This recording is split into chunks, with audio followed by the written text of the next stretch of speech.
चलिए दोस्तों, आज की इस वीडियो में हम फिर से कुछ लोगों की कमेंट देखेंगे।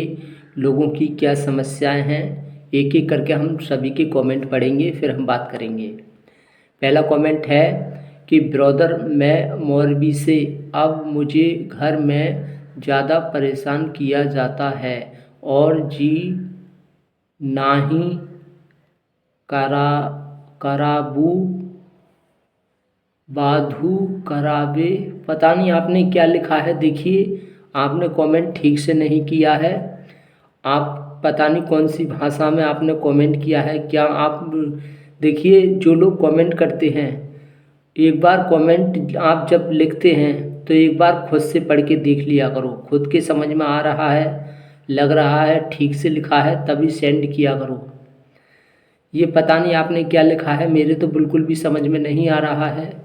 तो आप पहले अपना कमेंट अच्छे से लिखिए, या इंग्लिश में लिखिए या हिंदी में लिखिए, पर ठीक से कीजिए। तो कमेंट आपका समझ में नहीं आ रहा है, दोबारा से अच्छे से कमेंट कीजिए और अपनी समस्या को अच्छे से बताइए। कुछ लोग जल्दबाजी में रहते हैं, उनके अंदर धैर्य नहीं होता है। परेशानी तो बहुत बड़ी है, लेकिन जल्दबाजी में हड़बड़ी होती है, उल्टा सीधा लिखते हैं और सेंड कर देते हैं। तो चलिए हम अगला कमेंट देखते हैं क्या है।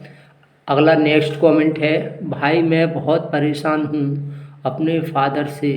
26 साल का हूँ, सरकारी नौकरी है, बट फिर भी डर डर के जीना पड़ रहा है। माँ को मारता है, धमकी देता है, दिन रात सताता है। पूरी ज़िंदगी निकल गई उनको जुल्म सहते सहते। अब मरने की धमकी देता है कि मैं मर जाऊंगा, फांसी लगा लूँगा, चाकू से गला काट लूँगा। डर लगता है कभी ऐसा हो गया तो पूरा घर फंस जाएगा। बोलता है सारी ज़मीन घर बर्बाद कर दूँगा, सब दे दूँगा किसी को। भाई क्या करूँ, क्या एक्शन लूँ, प्लीज़ सजेशन कीजिए। तो देखिए, आपकी उम्र 26 साल है, आपकी सरकारी नौकरी है। कौन सी पोस्ट है ये आपने नहीं बताया है, लेकिन आपने बोला है सरकारी नौकरी है। और पिता माँ को सताते हैं, परेशान करते हैं। आपने ये तो नहीं लिखा है किस बात को लेकर वो सताते हैं, परेशान करते हैं। आपके घर की क्या प्रॉब्लम है ये तो मुझे नहीं पता, आपने ये तो कुछ नहीं बताया है। क्यों वो अपना गला काटने को बोल रहे हैं, क्यों जुल्म कर रहे हैं, इसकी जड़ पे जाओ और इसको जानने की कोशिश करो और उनसे ठीक से बैठ के बात करो, उन्हें समझाओ वो ऐसा क्यों बोल रहे हैं। और अगर प्यार से नहीं मान रहे हैं और लगता है कि उनकी गलती है, हो सकता है आपकी गलती हो, आपकी माँ की गलती हो, किसी की भी गलती हो सकती है। अगर आपको समझ में कुछ भी नहीं आ रहा है तो फिर आपको पुलिस का सहारा लेना चाहिए, पुलिस में कंप्लेंट करनी चाहिए। और जो जो वो बोल रहे हैं उनकी वीडियो बना लो, वीडियो बनाकर पुलिस में जाओ और उन्हें बताओ उनकी सारी समस्या। फिर पुलिस अच्छे से सुनेगी तो पता चलेगा किसकी गलती है। अगर आपकी गलती है तो आप सॉरी बोल देना, और उनकी गलती होगी तो उनको सॉरी बोलना पड़ेगा। तो कभी कभी ऐसा होता है कि गलती हमारी होती है, लेकिन हमें लगता नहीं है, हमें लगता है सामने वाला गलत है। अब वो जुल्म कर रहे हैं, माँ के ऊपर इतने समय से परेशान कर रहे हैं और ख़ुद को मारने की जो है धमकी दे रहे हैं कि मैं मर जाऊँगा, गला काट लूँगा। तो क्यों क्यों बोल रहे हैं वो, वजह क्या है, इस पे जाओ ना, ये जानने की कोशिश करो भाई, ये तो बहुत इम्पोर्टेंट है। और दूसरी बात ये है, अगर आपकी पिता के साथ नहीं पट पा रही है, उनसे आप घुल मिल नहीं पा रहे हो, उनका व्यवहार अच्छा नहीं लग रहा है, तो माँ को लेकर अलग रह लो, कहीं रेंट पे कमरा ले लो, कहीं दूसरी जगह रहने लग जाओ। पिता को अपने हाल पे उसको छोड़ दो वहीं पे। और रही ये, आप देखिए ये सब समस्याएं क्यों खड़ी हो रही हैं, आपके अंदर डर है। जैसे उन्होंने आपके पिता ने आपकी कमज़ोरी पकड़ ली है, उन्होंने देख लिया है कि इसको कैसे जो है डराया जा सकता है जो घर वालों को, तो वो आपकी कमज़ोरी पकड़ के आपकी दुखती हुई नस को वो दबा रहे हैं, जिससे आप घबरा रहे हैं। आपको लग रहा है कि अरे पिता है, प्रॉपर्टी दूसरे को दे देगा। क्या दूसरे को प्रॉपर्टी देना इतना आसान है? क्या क्या कानून इतना बेवकूफ़ है ये दूसरे को प्रॉपर्टी आसानी से देने देगा? तो पहले अपने अंदर समझ पैदा करो और जानने की कोशिश करो। देखिए, कोई भी पिता अपनी प्रॉपर्टी इतनी आसानी से दूसरे के नाम नहीं कर सकता। कोई भी पिता अपनी प्रॉपर्टी दूसरे के नाम करेगा तो वहाँ पर कानून, पुलिस ये जानने की कोशिश करती है कि क्यों आप अपनी संतान को छोड़कर दूसरे के नाम प्रॉपर्टी कर रहे हैं, इसकी वजह क्या है। वो पहले वजह जानने की कोशिश करेंगे। अगर पिता कोई वजह नहीं बता रहा है तो इसका मतलब ये वो दिमागी हालत से बेकार है, उसको इलाज कराने की ज़रूरत है। तो इतनी आसानी से कोई प्रॉपर्टी पिता दूसरे को नहीं दे सकता। उसका कारण पूछा जाता है, क्यों दूसरे को देना चाहते हो। अगर आपने कोई इतनी बड़ी गलती की है, जानते हुए गलती की है, तो बात वहाँ चल सकती है, पिता दूसरे के नाम कर सकता है। अगर आपकी कोई गलती नहीं है और पिता की गलती है, पिता की समझ में नहीं आ रहा है, तो ऐसे कैसे कोई इतनी आसानी से किसी को प्रॉपर्टी दे सकता है? नहीं दे सकता है। अगर संतान से कोई गलती हो गई, बच्चों से कोई गलती हो गई, तो गलती तो सभी से हो जाती है। तो गलती के कारण इतनी आसानी से कोई किसी को प्रॉपर्टी नहीं दे सकता, उसके लिए ठोस कारण होने चाहिए। तो मैं तो आपको यही सजेशन करूँगा कि आपको पुलिस के पास जाना चाहिए, पुलिस स्टेशन जाना चाहिए और उनकी जो हरकतें हैं वो सब बताना चाहिए, ताकि आगे कुछ भी होता है तो आप उसमें फंसेंगे नहीं। आपने पहले ही कंप्लेंट कर दी है तो उसको पूछा जाएगा क्यों ऐसा वो बोल रहे हैं, क्या आपने उनके साथ ऐसा गलत कर दिया, क्या आपकी माँ ने उनको ऐसा क्या बोल दिया जो इस वजह से वो इस तरह से बोल रहे हैं। तो अपने अंदर का डर ख़त्म करो, उनसे प्यार से बात करो, क्यों बोल रहे हैं, क्या चाहते हैं।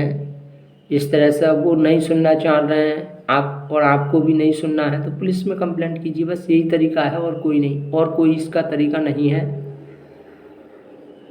या तो आप पूरी तरह से अच्छे से कमेंट कीजिए हमारे पास और पूरी इसकी जड़ जानने की कोशिश कीजिए कि ऐसा वो क्यों बोल रहे हैं। अगला कमेंट है कि सर नमस्कार, डबल फेस वाले दोगले लोग चापलूसी करें तो उनसे कैसे बचा जाए। तो देखिए, ऐसी वीडियो काफ़ी हैं और काफ़ी मैंने अच्छे से समझाया है, उन वीडियो को देखें तो आपको अच्छे से समझ में आ जाएगा। और चापलूसी करने वाले जो लोग होते हैं, दोगले लोग किसे कहते हैं, जो मतलब हमारे मुंह पे हमारे जैसे हो जाते हैं, दूसरे के मुंह पे दूसरे के जैसे हो जाते हैं। जो लोग, कोई भी इंसान अगर हमारे सामने आकर दूसरे की बुराई कर रहा है और वो हर किसी की बुराई करता रहता है हमसे आकर, तो इसका मतलब ये है वो हमारी बुराई भी किसी दूसरे से जाके करेगा। तो ऐसे लोगों से कहने का मतलब ये है कि जो दोगले लोग होते हैं, चापलूसी वाले लोग होते हैं, ऐसे लोग अगर बुराई कर रहे हैं तो इनकी ज़्यादा सुनो मत, और सुन भी रहे हो तो जैसे जे किसी की बुराई कर रहे हैं तो तुम भी पलटकर किसी की बुराई मत करो। इनकी बात को ऐसा मत बोलो कि हाँ आप सही कह रहे हैं, वो बुरा है, ये है वो है। वरना ये लोग जब बात सामने आ जाती है तो ये बोलने लग जाते हैं कि ये भी तो बोल रहा था, ये भी तो तुम्हारी बुराई कर रहा था, ये उसकी बुराई कर रहा था। तो कहने का मतलब ये, जो इंसान जिसकी बुराई करने की आदत है वो किसी को भी नहीं छोड़ता है, चाहे अपना बहन हो, भाई हो, कोई भी हो, दोस्त हो, कोई भी हो, वो हर किसी के अंदर बुराइयां देखता रहता है और सब लोगों को बताता रहता है। तो ऐसे लोगों से दूरी बनाना चाहिए, बस यही है। ऐसे लोग अगर एकदम से अच्छा व्यवहार अपना लेते हैं, अच्छा व्यवहार दिखाते हैं, सुधर सी जाते हैं, लगता है सुधर गए, तो इनके व्यवहार को एक्सेप्ट मत करो, स्वीकार मत करो। ये मीठा बोलते हैं तो इनकी मीठी बोली सुनो ही मत। कोई इंसान बुरा है, मेरे साथ गलत कर रहा है, अब वो अचानक से एकदम जो है मतलब सुधरने की एक्टिंग कर रहा है और मुझे कुछ खाने के लिए दे रहा है, तो मुझे नहीं लेना चाहिए। जो इंसान हमारे साथ गलत करता है वो एकदम से प्यार दिखाने लग जाए तो उसका प्यार मत मत लो, स्वीकार एकदम से मना कर दो, उसके प्यार की ज़रूरत नहीं है। कुछ लोग ऐसे होते हैं कि वो हमारे रास्ते में कांटे डाल रहे हैं और अगर हम उनके रास्ते में फूल डालेंगे तो वो हमारे अंदर ये नहीं देखेंगे कि ये इंसान अच्छा है, कि इसके अंदर इंसानियत है, कि मैं इसके साथ गलत कर रहा हूँ तो देखो ये मेरे रास्ते में फूल डाल रहा है। वो हंसते हैं और ज़्यादा बेवकूफ़ समझते हैं और ज़्यादा कांटे डालने लग जाते हैं। तो ऐसे लोगों के साथ पलटकर ही कांटे ही डालने चाहिए, तब इन्हें महसूस होता है। जब इनके पैरों में खुद कांटे लगते हैं ना, तब इन्हें एहसास होता है कि हाँ, मैंने दूसरे के रास्ते में कांटे डाले तो उसको कितना दर्द हुआ। लेकिन ऐसे सभी लोग नहीं होते हैं, कुछ लोग ऐसे भी होते हैं कि जिनके रास्ते में जो वो इंसान हमारे रास्ते में कांटे डाल रहा है, अब वो उम्मीद कर रहा है ये भी मेरे रास्ते में कांटे डाले, लेकिन हम उसके रास्ते में अगर फूल डालने लग जाए तो वो पिघल जाते हैं एकदम। वो अपनी गलती का एहसास करने लग जाते हैं, सॉरी बोलते हैं, आंसू निकल आते हैं कि यार मैंने तुम्हारे साथ इतना गलत किया लेकिन तुमने मेरे साथ अच्छा किया, तुम यार वाकई में इंसान हो, तुम्हारे अंदर इंसानियत है। ऐसे भी लोग होते हैं। तो कोई तुम्हारे जीवन में अगर कांटे डाल रहा है तो तुम अगर उसके जीवन में पहली बार उसके जीवन में फूल डाल के देखो। अगर वो फूल डालने से नहीं सुधर रहा है तो इसका मतलब यही है, या तो उस इंसान से दूरी बना लो या पलटकर उसके रास्ते में कांटे डालो। जब वो तुम्हारे रास्ते में कांटे डाल रहा है तो तुम भी उसके रास्ते में कांटे डालो। एक बार की बात है, एक जो है गरीब इंसान था, उसके बच्चे की बहुत तबीयत ख़राब थी। वो डॉक्टर के पास लेके गया और उसके बच्चे को बहुत बड़ी बीमारी बन गई थी।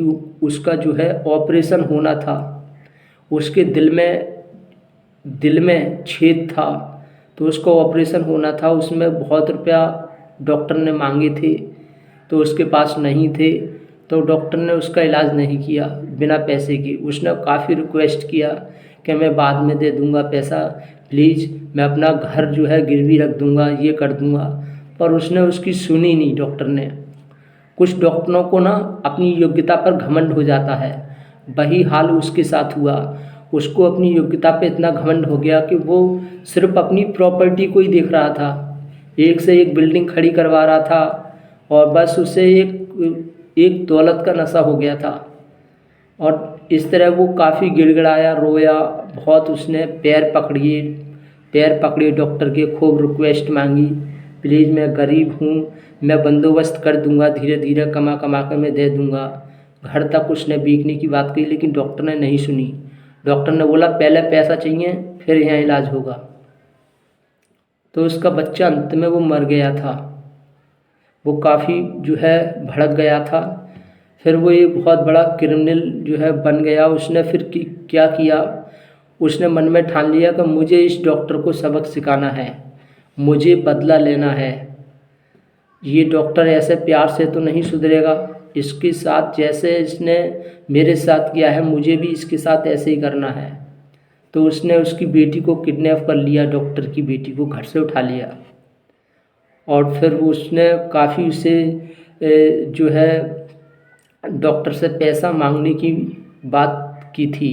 उसने बोला कि डॉक्टर कॉल किया था उसके पास कि डॉक्टर आपकी बेटी मेरे पास है और ये बेटी अगर आप सही सलामत चाहते हो, जिंदा चाहते हो, तो मुझे इतना रुपया चाहिए। उसने पहली बार 1 करोड़ के लिए बोला, फिर दूसरी बार 2 करोड़ को बोला, उसने 2 करोड़ को भी हाँ बोल दिया। फिर कुछ समय बाद 3 करोड़ को बोल दिया तो उसने 3 करोड़ को भी हाँ बोल दिया।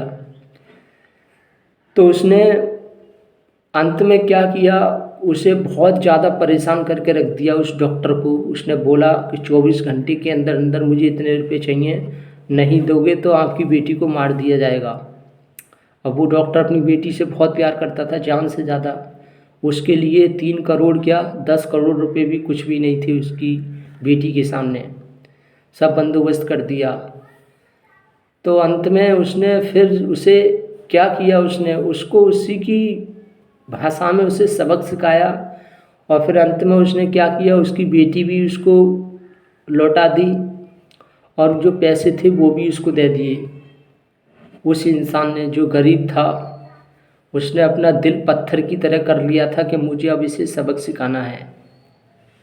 तो जो इंसान जैसा है उस इंसान के साथ पहले पहले शुरुआत करो अच्छे व्यवहार से। कोई मेरे साथ गलत कर रहा है, बहुत गलत कर रहा है, लेकिन मैंने शुरू में उसके साथ अच्छा करके देखा, लेकिन वो इंसान पिघला नहीं और ज़्यादा हंस रहा है, बेवकूफ़ समझ रहा है। मैंने रिक्वेस्ट की, भाई यार मुझे परेशान मत कर, लेकिन करते ही जा रहा है। तो इसका मतलब ये है, वो खुद कह रहा है कि तेरे तेरे तेरे प्यार से नहीं सुधरने वाला, तेरे फूल, तू मेरे रास्ते में फूल डाल रहा है ना, इससे मैं नहीं सुधरने वाला हूँ। तू कुछ अलग कर मेरे साथ, जैसा मैं तेरे साथ कर रहा हूँ वैसा ही कर। मैंने तेरे सिर में पत्थर मारा, तू मेरे सिर में पत्थर मार। मेरे सिर में पत्थर मार दिए, मुझे दर्द हुआ, लेकिन उसे कोई एहसास ही नहीं हुआ। लेकिन मैंने उसके सिर में पत्थर मार दिया पलट के, अब उसे दर्द हुआ तो उसे एहसास हो गया कि हाँ यार, मैंने बहुत बड़ी गलती की पत्थर मार के। तो कुछ लोग ऐसे होते हैं जिनको जैसे हैं वैसे ही सबक सिखाएं तो वो सुधरते हैं और उन्हें अकल आ जाती है। तो देखना पड़ता है कौन इंसान कैसा है। और जो इंसान पावर में बड़ा है और उसका हम कुछ नहीं बिगाड़ सकते, तो ऐसे इंसान से दूरी बनाना चाहिए, या कंप्लेंट करनी चाहिए, या उसकी शिकायत करनी चाहिए। जो उससे भी ज़्यादा पावरफुल है उस इंसान के पास जाकर उसकी कंप्लेंट करनी चाहिए, ताकि मदद मिल सके। ऐसा नहीं है कि जो पावर में बड़े हैं, बहुत बहुत अमीर हैं, वो सब लोग बुरे होते हैं। कुछ लोग ऐसे होते हैं कि अपनी जान दे देते हैं गरीब की खातिर, गरीब के लिए, इंसाफ दिलाने के लिए कुछ भी करने को तैयार हो जाते हैं। तो उनके पास जाओ, उनसे मदद मांगो। कोई ज़्यादा पावरफुल है और परेशान कर रहा है, अपनी रौब दिखा रहा है, तो उससे लड़ो मत, बहस मत करो, गाली मत दो उसे। या तो पुलिस स्टेशन जाओ, या कोई उससे ज़्यादा पावरफुल है उससे दोस्ती करो, उससे बताओ कि वो आपको कैसे परेशान कर रहा है। ऐसे करके मदद मिलती है। तो चलिए, हम उम्मीद करते हैं आपको थोड़ा बहुत कुछ समझ में आया होगा।